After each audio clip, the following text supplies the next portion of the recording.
தற்போது கிடைத்துள்ள அண்மை செய்தி, கடலூர் மாவட்டம் நெய்வேலியில் NLC தொழிலாளர்கள் அவர்களுடைய கோரிக்கைகளை வைத்துக் கொண்டு தற்போது போராட்டத்தில் ஈடுபட்டு வருகிறார்கள். இது குறித்த கூடுதல் தகவல்களை தருவதற்காக செய்தியாளர் விவேக் இணைப்பில் இருக்கிறார்.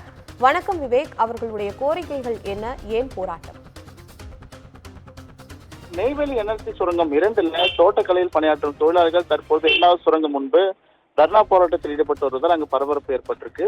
கடலூர் மாவட்டம் நெய்வேலி NLC இந்தியா நிறுவனத்துல சுரங்க விரிவாக்கத்திற்காக வீடு நிலம் கொடுத்தவர்கள் பாத்தீங்கன்னா அந்த சுரங்கம் 2ல் தோட்டக்கலை பணியாளர்களாக தற்போது ஒப்பந்த தொழிலாக பணியாற்றி வருகின்றனர். இவர்களோட மொத்த எண்ணிக்கை பாத்தீங்கன்னா 80 பேர். இவர்கள் அதில் பணியாற்றி வரும் தற்காலிக ஒப்பந்த தொழிலாளர்களுக்கு நிரந்தர வேலையும் வழங்க கோரியும் அதே போல ஊதிய உயர்வு உள்ளிட்டவர்களை வழங்க கோரியும் தொடர்ந்து பல கட்ட போராட்டங்கள் நடத்தி வருகின்றனர். இந்த நிலையில NLC நிர்வாகம் இவர்களுக்கான ஊதிய உயர்வு அதே போல நிரந்தர வேலை உள்ளிட்டவை வழங்காததால் ஆத்திரம் அடைந்த ஒப்பந்த தொழிலாளர்கள் இன்று அந்த NLC-யோட 2வது சுரங்க நுழைவாயில் முன்பு தர்ணா போராட்டத்தில் ஈடுபட்டு வருகின்றனர். இந்த தொழிலாளர்களின் தொடர் போராட்டத்தின் காரணமா அப்பகுதியில் சற்ற பரபரப்பு ஏற்பட்டுள்ளது. இதனால் ஏற்கனவே வீடு நிலம் கொடுத்தவர்கள் என்பது குறித்து தொடர்ந்து பல போராட்டங்கள் நெய்வேலி NLC நிர்வாகத்துக்கு எதிராக நடைபெற்று வருகின்றது.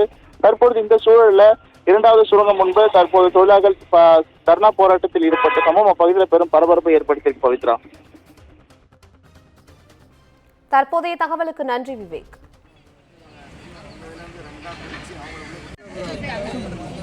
நீங்க